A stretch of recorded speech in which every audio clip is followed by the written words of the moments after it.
प्रेरणा और मूल प्रवृत्तियाँ शिक्षा। प्रेरणा, मूल प्रवृत्तियाँ और शिक्षा के बारे में आज हम जानेंगे। तो प्राणियों के समस्त व्यवहार के पीछे निहित कारक कौन को क्या कहते हैं? प्राणियों के समस्त व्यवहार, जो प्राणी हैं या मनुष्य हैं, उनके समस्त व्यवहार के पीछे निहित कारक को क्या कहते हैं? तो जो निहित कारक है वो प्रेरणा कहलाता है। क्या कहलाता है? प्रेरणा। तो समस्त प्राणियों के समस्त व्यवहार के पीछे निहित कारक को क्या कहते हैं? तो उसे प्रेरणा कहते हैं। इसे मोटिवेशन बोला जाता है, इसे प्रेरणा कहते हैं। प्रेरणा का स्वाभाविक कारण है। तो प्रेरणा का स्वाभाविक कारण कौन होता है? तो आदत होती है। कौन होता है? तो आदत। तो प्रेरणा का स्वाभाविक कारक क्या है? तो आदत है। क्या है? आदत है प्रेरणा का स्वाभाविक कारक। स्कूल जाने से पहले बच्चे कहाँ से प्रेरणा प्राप्त करते हैं? तो स्कूल जाने से पहले बच्चे कहाँ से प्रेरणा प्राप्त करते हैं? तो बच्चे कहाँ से? तो फैमिली से, परिवार से प्रेरणा प्राप्त करते हैं स्कूल जाने से पहले। गेटल के अनुसार प्रेरणा कितने प्रकार की होती है? तो गेटल के अनुसार प्रेरणा के कितने प्रकार हैं? तो गेटल ने प्रेरणा के 3 प्रकार बताए हैं। कितने प्रकार बताए हैं? तो गेटल ने, देखिए गेटल में भी 3 लेटर हैं, 1, 2, 3, और प्रेरणा में भी के प्रकार भी 3 हैं। तो 3 हैं। व्यक्ति की जन्मजात प्रेरणा है। तो भूख लगना व्यक्ति की कैसी प्रेरणा है? तो जन्मजात प्रेरणा है। भूख लगना एक व्यक्ति की कैसी प्रेरणा है? तो जन्मजात प्रेरणा है व्यक्ति की प्रेरणा। निम्नलिखित में से जन्मजात प्रेरणा नहीं है। तो जन्मजात प्रेरणा नहीं है तो जन्मजात प्रेरणा कौन सी है? तो भूख है, क्रोध है, प्यास है, ये जन्मजात प्रेरणाएं हैं। जबकि प्रशंसा जो है ये जन्मजात प्रेरणा नहीं है, ये बाह्य प्रेरणा है। प्रशंसा जो है जन्मजात प्रेरणा नहीं, कैसी प्रेरणा है? ये बाह्य प्रेरणा है। कैसी प्रेरणा है? तो बाह्य प्रेरणा है। तो कौन सी प्रेरणा? गेटल के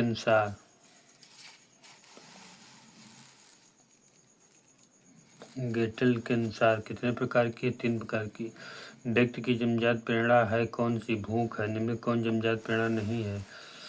जन्मजात प्रेरणा नहीं है तो भूख भी है, क्रोध भी है, प्यास भी है, लेकिन प्रशंसा जन्मजात प्रेरणा नहीं। भूख कैसा प्रेरक है? तो भूख जन्मजात प्रेरक। भूख कैसा प्रेरक है? तो भूख जो है वो जन्मजात प्रेरक है। कैसा प्रेरक है? तो जन्मजात प्रेरक है। प्यास किस प्रकार का प्रेरक है? तो प्यास जो है वो भी जन्मजात प्रेरक है। प्यास, भूख सब जन्मजात प्रेरक है। प्यास है, भूख है, जन्मजात प्रेरक। प्रेरणा के विभिन्न कार्य हैं। तो प्रेरणा के विभिन्न कार्य क्या हैं? तो प्रेरणा क्या करती है? छात्रों में रुचि की भावना का विकास करती है, व्यवहार में परिवर्तन करती है, लक्ष्य की प्राप्ति में सहायक होती है। सभी तो छात्र में रुचि उत्पन्न करता है कौन? प्रेरणा। ये भी कार्य है। व्यवहार में परिवर्तन करती है, ये भी कार्य है। तथा लक्ष्य प्राप्ति में सहायक प्रेरणा, ये भी कार्य है। उपयुक्त सभी। शिक्षा के प्रति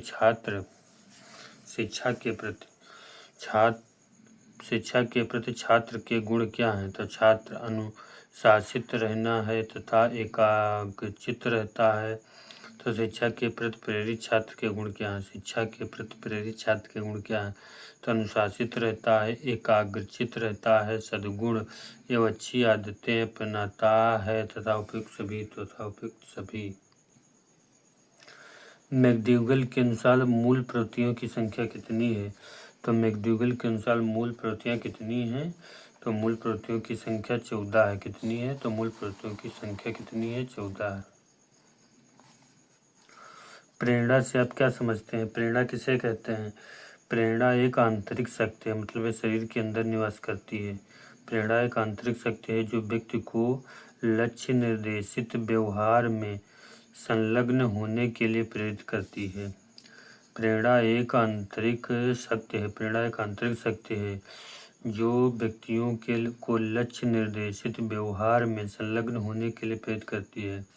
उस कारक को क्या कहते हैं? उस कारक को क्या कहते हैं जिसके नितांत अभाव में व्यक्ति द्वारा कोई कार्य नहीं किया जा सकता है। उस कारक को क्या कहते हैं? वो कौन सा कारक है वो कौन सा कारक है जिसके नितांत अभाव में व्यक्ति कोई कार्य नहीं कर सकता है? वो है प्रेरणा, जिसके अभाव में व्यक्ति काम नहीं कर सकता। प्रेरणा की उत्पत्ति का स्वाभाविक कारण क्या है? तो प्रेरणा की उत्पत्ति का स्वाभाविक कारण क्या है? प्रेरणा कैसे उत्पन्न हुई है स्वभाव में? तो किसी आवश्यकता की अनुभूति होती है, जब कोई आवश्यकता की अनुभूति होती है तब प्रेरणा उत्पन्न होती है। अभिप्रेरणा किसी कार्य को आरंभ करने, जारी रखने और नियंत्रित करने की प्रक्रिया है। अभिप्रेरणा किसी कार्य को आरंभ करने और जारी रखने और उसे नियंत्रित करने की प्रक्रिया है। यह कथन किसका है? तो यह कथन वुड्स का है। यह कथन अभिप्रेरणा के 3 पक्ष कौन से हैं? तो अभिप्रेरणा के 3 पक्ष हैं। एक संज्ञानात्मक पक्ष है, एक संवेगात्मक पक्ष है, एक क्रियात्मक पक्ष है। तो ज्ञानात्मक है, संवेगात्मक है, क्रियात्मक पक्ष है। अब प्रेरणा का सीखने पर क्या प्रभाव पड़ता है? तो अब प्रेरणा का सीखने पर अनुकूल प्रभाव पड़ता है, गहरा प्रभाव पड़ता है, अनुकूल और गहरा प्रभाव पड़ता है। भूख, प्यास, निद्रा, काम, मल मूत्र त्यागने की आवश्यकता किस प्रकार की प्रेरणा है? तो भूख है, प्यास है, निद्रा है, काम है, मल है, मूत्र है, त्याग की आवश्यकता किस प्रकार का प्रेरक है? या भूख और प्यास किस प्रकार के अभिप्रेरक माने जाते हैं? तो भूख प्यास किस प्रकार के हैं? तो जन्मजात अभिप्रेरक है। किस प्रकार के? जन्मजात। विलियम मैकडूगल ने कितनी मूल प्रवृत्तियों की चर्चा की है? तो विलियम मैकडूगल ने कितनी मूल प्रवृत्तियों की चर्चा की है? तो वो 14 मूल प्रवृत्तियों की चर्चा की है मैकडूगल। उस अभिप्रेरणा शक्ति को क्या कहते हैं? उस अभिप्रेरणा शक्ति को क्या कहते हैं जो हमें किसी व्यक्ति, वस्तु अथवा क्रिया के प्रति ध्यान केंद्रित करने के लिए बाध्य करती है? वह रुचि कहलाती है। वह क्या कहलाती है? वह रुचि कहलाती है। उस अभिप्रेरणा शक्ति को क्या कहते हैं जो हमें किसी व्यक्ति, वस्तु अथवा क्रिया के प्रति ध्यान केंद्रित करने के लिए बाध्य करती है? उसका क्या नाम है? का नाम रुचि है। रुचि वह प्रेरक शक्ति है जो हमें किसी व्यक्ति, वस्तु अथवा क्रिया की ओर ध्यान देने के लिए प्रेरित करती है। जो किसी वस्तु, व्यक्ति अथवा क्रिया की ओर ध्यान देने के लिए प्रेरित करती है। यह परिभाषा किसकी है? तो क्रो एंड क्रो की है। रुचि है तो रुचि क्या है? रुचि एक प्रेरक शक्ति है। रुचि एक क्या है? तो रुचि एक प्रेरक शक्ति है। रुचि का है तो एक प्रेरक शक्ति है। रुचि का ध्यान से संबंध में सत्य है। रुचि का ध्यान के संदर्भ में कौन सा कथन है? रुचि और ध्यान परस्पर पूरक होते हैं। रुचि और ध्यान परस्पर क्या होते हैं? पूरक होते हैं। बालकों की रुचि की जानकारी से शिक्षा में सहायता मिलती है। बालकों की रुचि की जानकारी से शिक्षा में सहायता मिलती है। अनुशासन स्थापित करने में, पाठ्यक्रम के निर्माण करने में, व्यवरोध को दूर करने में, उपयुक्त सभी बालकों की रुचि की जानकारी करने में मदद करती है। शिक्षा की किसी वस्तु को मस्तिष्क के सामने प्रकट करने की प्रक्रिया क्या कहलाती है? विचार की किसी वस्तु को, कोई विचार किया आपने, उसकी वस्तु को मस्तिष्क के सामने प्रकट करने की प्रक्रिया अवधान कहलाती है, जिसे ध्यान कहते हैं। क्या कहते हैं? अवधान, जिसे ध्यान कहा जाता है। अवधान या फिर ध्यान की विशेषता क्या है? तो इसका चुनाव है, चंचलता है, मानसिक तत्परता है, उपयुक्त सभी हैं। तो उपयुक्त सभी हैं। अवधान अथवा ध्यान की विशेषता क्या है? तो इसमें चुनाव होता है, चंचलता है, मानसिक तत्परता है, उपयुक्त सभी हैं। अवधान में सहायक बाहरी वस्तुगत दशाएं हैं।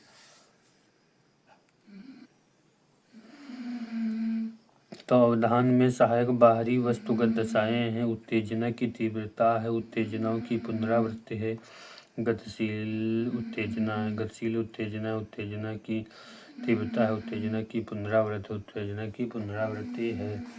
बालकों का अध्ययन के प्रति ध्यान केंद्रित किया जा सकता है। बालकों का अध्ययन के प्रति ध्यान केंद्रित किया जा सकता है। विषय को रोचक बनाकर, वातावरण को शांत रख कर, विषय के प्रति ज्ञान उत्पन्न कराकर, जिज्ञासा उत्पन्न कराकर, उपयुक्त सभी। तो उपयुक्त सभी हैं। पाठ को रुचिकर बनाने के लिए क्या आवश्यक है? तो पाठ को रुचिकर बनाने के लिए क्या आवश्यक है? तो पाठ को रुचिकर बनाने के लिए क्या आवश्यक है? तो शांतिपूर्ण वातावरण होना चाहिए। करेक्ट। पाठ के क्रियात्मक पक्ष पर ध्यान देना चाहिए। बात सही है। पाठ के क्रियात्मक पक्ष पर ध्यान देना चाहिए। उपयुक्त शिक्षण विधियों का प्रयोग होना चाहिए। सभी से भोजन की इच्छा किस प्रकार की रुचि है? तो भोजन की इच्छा किस प्रकार की रुचि है? तो यह एक जन्मजात रुचि है। कैसी जन्म रुचि है? यह एक जन्मजात रुचि है।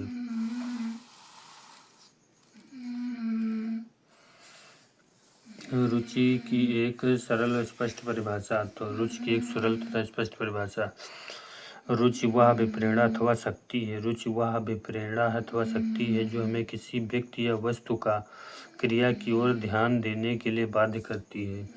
जो किसी व्यक्ति वस्तु क्रिया किसी व्यक्ति वस्तु क्रिया की ओर ध्यान देने के लिए बाध्य करती है। प्रसंग किसका है? क्रो एंड क्रो का। रुचि वह प्रेरणा शक्ति है जो हमें किसी व्यक्ति या वस्तु अथवा क्रिया को ध्यान देने के लिए बाध्य। रुचि किस प्रकार का प्रेरक है? तो रुचि जो है व्यक्तिगत प्रेरक है या जन्मजात प्रेरक है। रुचि अपने में क्रियात्मक रूप से एक मनोवृत्ति है। यह कथन किसका है? तो यह कथन ट्रेवर का है। तो रुचि अपने क्रियात्मक रूप में एक मानसिक प्रवृत्ति। यह कथन किसका है? तो यह कथन ट्रेवर का है। रुचि के मुख्य प्रकार कौन से हैं? तो रुचि के मुख्य प्रकार कौन से हैं? तो रुचि जन्मजात है, रुचि अर्जित है। रुचि जन्मजात है, रुचि अर्जित है। रुचि के दो स्रोत के नाम लिखिए। रुचि के दो स्रोत बताइए। तो मूल प्रवृत्तियाँ और वातावरण। मूल प्रवृत्तियाँ और वातावरण। रुचि के निर्माण में क्या आधार है? तो रुचि के निर्माण में क्या आधार है? तो रुचि के निर्माण में क्या आधार है? व्यक्ति की आदत है, स्वभाव है, मानसिक रुझान है, व्यक्तिगत प्रभाव है।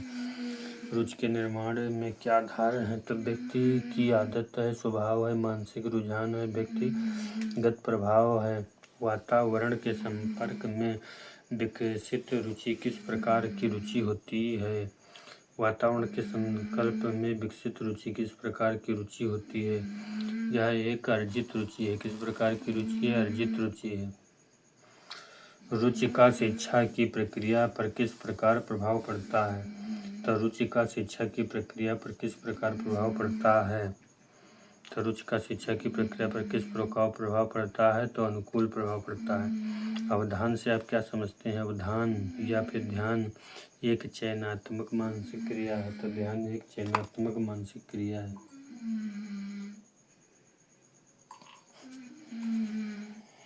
तो ध्यान क्या है? एक चयनात्मक मानसिक क्रिया है। अवधान के मुख्य प्रकार। तो अवधान यह तीन: ऐच्छिक अवधान, अनैच्छिक अवधान तथा अभ्यासिक अवधान। अभ्यासिक अवधान। निम्न में से क्या पुरस्कार का प्रकार नहीं है? क्या पुरस्कार नहीं है? तो प्रशंसा एक पुरस्कार है, छात्रवृत्ति देना, स्कॉलर देना एक पुरस्कार है तथा पदक देना या तमगा देना एक पुरस्कार है, जबकि आलोचना करना एक पुरस्कार नहीं है। अच्छे कार्य को करने के लिए अभिप्रेरणा प्रदान करने वाले साधन को क्या कहते हैं? तो अच्छे कार्य को करने के लिए अभिप्रेरणा प्रदान करने वाले कार्य को क्या कहा जाता है? तो पुरस्कार कहा जाता है। विद्यालय में दिए जाने वाले पुरस्कार का उद्देश्य क्या है? तो विद्यालय में जो पुरस्कार दिए जाते हैं उसका पर्पज क्या होता है? तो अनुशासन की स्थापना करना, स्वस्थ प्रतिस्पर्धा, चरित्र का उत्थान। उपयुक्त सभी। तो उपयुक्त सभी है। उपयुक्त सभी है। फिर अगला है, विद्यालय में दिए जाने पुरस्कार का उद्देश्य नहीं तो उद्देश्य है तो उपयुक्त सभी उद्देश्य निम्न में कौन सा एक पुरस्कार के उद्देश्य में शामिल है? तो पुरस्कार के उद्देश्य में शामिल है अधिगम को प्रोत्साहन प्रदान करना तथा अधिगम हेतु अभिप्रेरणा प्रदान करना, प्रतिस्पर्धा की भावना का विकास करना। उपयुक्त सभी। प्रतिस्पर्धा की भावना का विकास करना, अधिगम में हेतु अभिप्रेरणा प्रदान करना, अधिगम में प्रोत्साहन प्रदान करना।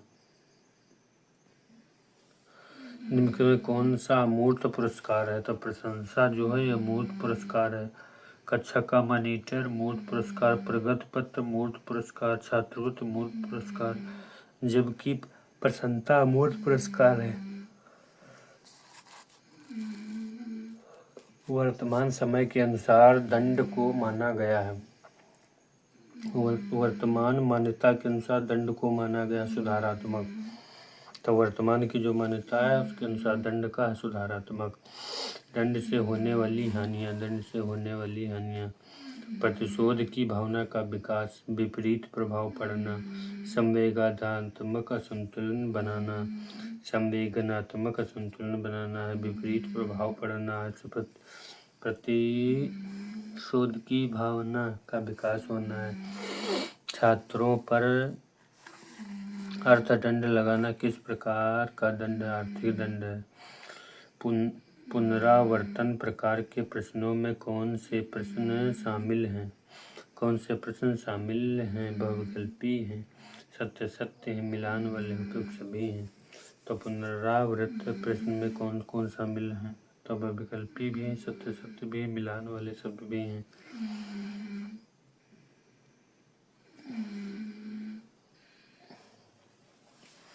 पुरस्कार की एक अति सरल परिभाषा लिखिए। पुरस्कार की एक बहुत सरल परिभाषा लिखिए। हर लाख के अनुसार, लाख नहीं हर लाख के अनुसार, पुरस्कार वांछित कार्य के साथ सुखद सहचार स्थापित करने का प्रयास है। पुरस्कार वांछित कार्य के साथ सुखद सहचार स्थापित करने का साधन है। पुरस्कार किसे कहते हैं? तो उत्कृष्ट या उपलब्धि का योगदान हेतु प्रदान किया गया सम्मान को। तो उत्कृष्ट उपलब्धि, बढ़िया उपलब्धि, अच्छी उपलब्धि अथवा किसी योगदान हेतु प्रदान किए गए सम्मान को ही पुरस्कार कहते हैं। सीखने में पुरस्कार का क्या स्थान है? तो सीखने में पुरस्कार का एक बहुत बड़ा महत्व है, वह प्रेरक के रूप में कार्य करता है। छात्र की प्रशंसा करना और उसे प्रोत्साहित करना, पीठ थपथपाना किस प्रकार के पुरस्कार का उदाहरण है? तो यह अमूर्त पुरस्कार का उदाहरण है। कैसे अमूर्त पुरस्कार का उदाहरण है? सीखने में दंड का क्या स्थान है? तो सीखने में दंड बुरी आदतों पर नियंत्रित रखता है। बुरी आदतों पर क्या करता है? नियंत्रित रखता है। कान उमेड़ना, चाटा मारना किस प्रकार के दंड में शामिल है? यह कठोर शारीरिक दंड में शामिल है। कठोर शारीरिक दंड में शामिल है। दंड के उद्देश्य का उल्लेख कीजिए। दंड के उद्देश्यों का उल्लेख कीजिए। तो दंड के उद्देश्य का उल्लेख कीजिए। प्रतिशोधात्मक उद्देश्य, सुधारात्मक उद्देश्य, प्रतिरोधात्मक उद्देश्य, परिणाम बोध कराने का उद्देश्य। अपने विचार में दंड का कौन सा उद्देश्य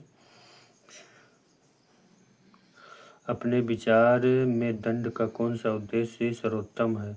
तो सुधारात्मक दंड जो है ये सर्वोत्तम है। छात्र को कक्षा से बाहर निकालना किस प्रकार के दंड का उदाहरण है? सरल दंड।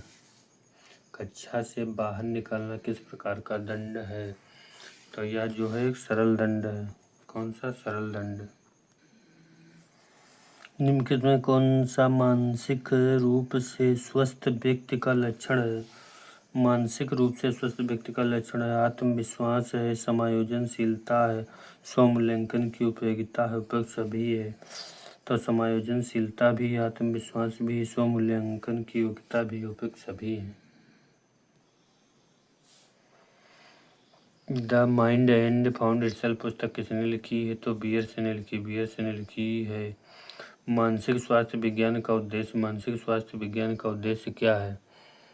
तो मानसिक स्वास्थ्य विज्ञान का उद्देश्य क्या है? मानसिक स्वास्थ्य विज्ञान का उद्देश्य मानसिक रोगों का उपचार करना। मानसिक स्वास्थ्य विज्ञान का उद्देश्य क्या? मानसिक रोगों का उपचार करना। मानसिक स्वस्थता विज्ञान का क्षेत्र है संपूर्ण समाज में मानसिक स्वस्थता का अध्ययन करना। संपूर्ण समाज में मानसिक स्वस्थता का अध्ययन करना। निम्न में कौन सा एक मानसिक स्वास्थ्य रूप से कार्य करता है? तो इसमें उपयुक्त सभी सही है। मानसिक रोगों का उपचार करता है, मानसिक रोगों का उपचार करता है, मानसिक रोगों की रोकथाम करता है, मानसिक स्वास्थ्य की रक्षा करता है, मानसिक स्वास्थ्य की रक्षा, मानसिक रोजगार की सुरक्षा, मानसिक उपचार की सुरक्षा उपयुक्त सभी है। A mind that found itself पुस्तक किसने लिखा है? तो माउंड दैट एंड सेल्फ पुस्तक किससे संबंधित है? तो मानसिक स्वास्थ्य विज्ञान से, मानसिक स्वास्थ्य विज्ञान से संबंधित है। मानसिक स्वास्थ्य विज्ञान में कौन से पहलू हैं सिवाय किसके? कौन से पहलू हैं? कौन से पहलू हैं? तो सांस्कृतिक पहलू। कौन से? तो सांस्कृतिक पहलू। इनमें कौन? मानसिक स्वास्थ्य मानसिक रूप से स्वस्थ व्यक्ति की विशेषता नहीं है। निम्नलिखित में कौन से मानसिक रूप से स्वस्थ मनुष्य की विशेषता नहीं है? कौन सी विशेषता नहीं है? मानसिक द्वंद्वता, ये वाली विशेषता नहीं। मानसिक द्वंद्वता ये विशेषता नहीं है। कौन? मानसिक द्वंद्वता। व्यक्तित्व की धारणा को माना जाता है मन शारीरिक। व्यक्तित्व की धारणा को माना जाता है तो मन शारीरिक। व्यक्तित्व व्यक्ति के व्यवहार की एक समग्र विशेषता या उड्डवर्थ का कथन है। तो व्यक्तित्व व्यक्ति के व्यवहार की एक समग्र व्यक्तित्व व्यक्ति के व्यवहार की एक समग्र विशेषता है। कथन किसका है? या उड्डवर्थ का है। निम्नलिखित में कौन सा व्यक्तित्व से संबंधित है? कौन सा व्यक्तित्व से संबंधित है? तो व्यक्तित्व के समग्र गुणों को समन्वय की ही व्यक्तित्व है। व्यक्ति के समग्र गुणों का समन्वय, व्यक्ति के समस्त गुणों का समन्वय ही व्यक्तित्व है। ही व्यक्तित्व है। सामाजिकता के आधार पर व्यक्तित्व का वर्गीकरण किया है। तो सामाजिकता के आधार पर अंतर्मुखी, बहिर्मुखी, उभयमुखी, उपयुक्त सभी। अंतर्मुखी, उभयमुखी, उपयुक्त सभी के आधार पर अंतर्मुखी बहिर्मुखी समूह में व्यक्तियों को किसने वर्गीकृत किया था? तो युंग ने। तो किसने किया था? तो युंग ने। इनमें कौन सा बहिर्मुखी का लक्षण नहीं है? तो निम्नलिखित में कौन सा बहिर्मुखी का लक्षण नहीं है? उसकी रुचि और ध्यान अपने वातावरण में केंद्रित होते हैं। उसकी रुचि और ध्यान अपने वातावरण में केंद्रित होते हैं। क्या बात सही है? ये बात गलत है। बहिर्मुखी का लक्षण नहीं। तो बहिर्मुखी के लक्षण का वह आशावादी, साहसी तथा यथावत तथा व्यवहारिक होता है। वह दूसरे लोगों के साथ आनंद का अनुभव करता है। वह मनमोजी और अस्थिर तथा मिजाज होता है। ये सब किसके गुण हैं? तो ये बहिर्मुखी के गुण हैं। बहिर्मुखी के गुण पाए जाते हैं। वाक्य पूर्ति और कहानी पूर्ति परीक्षण व्यक्तित्व परीक्षण की किस विधि में शामिल है? तो व्यक्तित्व परीक्षण की किस में शामिल है? तो प्रेक्षी विधि। कौन सी विधि है? तो प्रेक्षी विधि में शामिल है। रोरसा परीक्षण किसका मापन करता है? रोरसा परीक्षण व्यक्तित्व का मापन करता है। किसका मापन करता है? तो व्यक्तित्व का मापन करता है। निम्न में कौन सा प्रासंगिक अंतर्बोध तैयार किया है? तो मॉर्गन और मूरे ने क्या तैयार किया है? मॉर्गन और मूरे ने तो प्रासंगिक अंतर्बोध परीक्षण तैयार किया मॉर्गन और मूरे ने। बुद्ध सीखने की योग्यता है या कथन किसका है? बर्किंघम का है। बुद्ध सीखने की योग्यता है या कथन किसका है? बर्किंघम का है। बुद्ध कार्य करने की एक विधि है या कथन उड्डवर्थ का है? बुद्ध कार्य करने की विधि या उड्डवर्थ का है? बुद्ध कार्य करने की एक विधि उड्डवर्थ का कथन है। बुद्ध के द्वैतत्व सिद्धांत का प्रतिपादन किया है। तो द्वैतत्व सिद्धांत का प्रतिपादन किसने किया है? द्वैतत्व सिद्धांत का प्रतिपादन किसने किया है? तो स्पीयरमैन ने। किसने? तो स्पीयरमैन ने। प्रथम विनय साइमन परीक्षण की शुरुआत कब हुई थी? तब प्रथम विनय साइमन परीक्षण की शुरुआत कब हुई थी? तो प्रथम विनय साइमन परीक्षण की शुरुआत 1905 में हुई थी। कब हुई थी? तो 1905 में हुई थी। बुद्धि लब्धि को ज्ञात करने का सूत्र है मानसिक आयु गुणे 100 बटे वास्तविक आयु। बुद्धि लब्धि मानसिक आयु गुणे 100 बटे वास्तविक आयु बुद्धि लब्धि ज्ञात करने का सही सूत्र। ज्ञान की प्रथम पीढ़ी कौन सी है? तो ज्ञान की प्रथम पीढ़ी कौन है? संवेदना। तो ज्ञान की प्रथम पीढ़ी का क्या नाम है? तो ज्ञान की प्रथम पीढ़ी का नाम संवेदना है। सामान्य बुद्धि के बालक की बुद्धि लब्धि क्या होती है?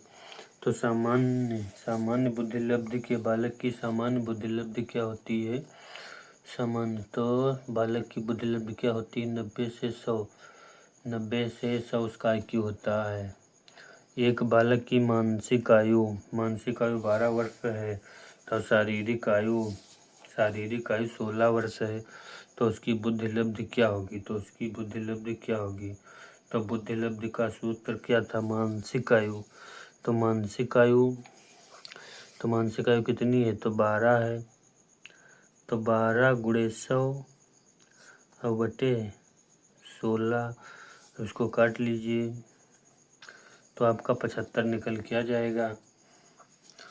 इस प्रकार से अगला, एक बालक की मानसिक आयु इतनी है 15 वर्ष, वास्तविक आयु इतनी है, तो IQ कितना होगा? तो उसका IQ 125 होगा। इसी प्रकार से सूत्र लिखना है। मानसिक आयु 15 गुणे 100 बटे 12 तथा 70 से 80 के में बुद्धि लब्धि वाला व्यक्ति क्या कहलाता है? तो जिसका 70 से 80 IQ होता है उसे क्या कहते हैं? दुर्बल बुद्धि। क्या कहते हैं? दुर्बल बुद्धि। उत्कृष्ट बुद्धि वाले बालक की बुद्धि लब्धि कितनी होती है? तो 110 से 120। प्रतिभाशाली बालक की बुद्धि लब्धि कितनी होती है? 140 से ऊपर, 140 से 200 तक के बीच में होती है प्रतिभाशाली बालक। वास्तविक परीक्षण से हम किस प्रकार माप सकते हैं? वस्तुनिष्ठ, वास्तविक नहीं वस्तुनिष्ठ परीक्षण से हम किसकी माप कर सकते हैं?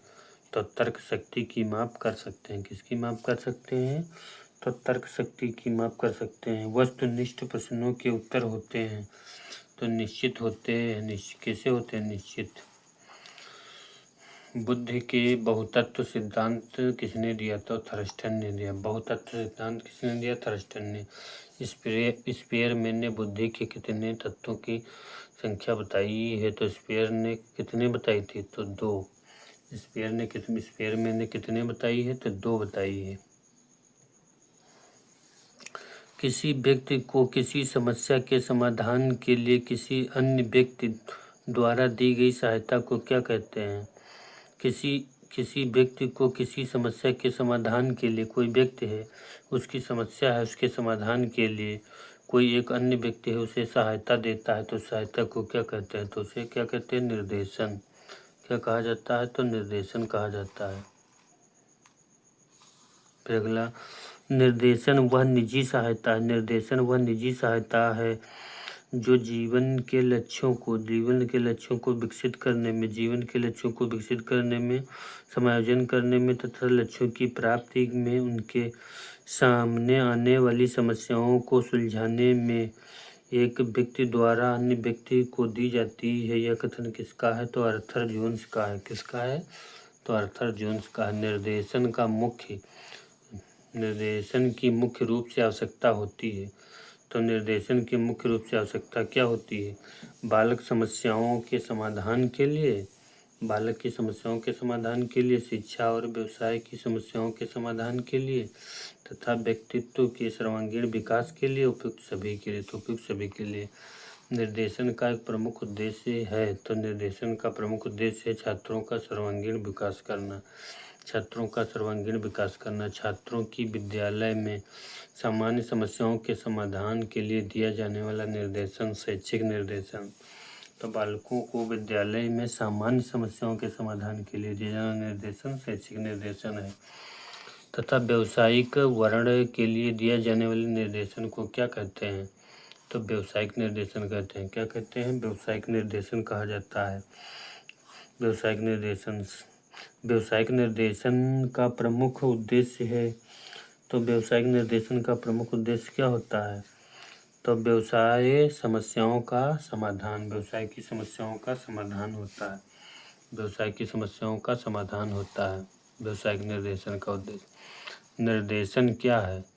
तो निर्देशन से क्या है?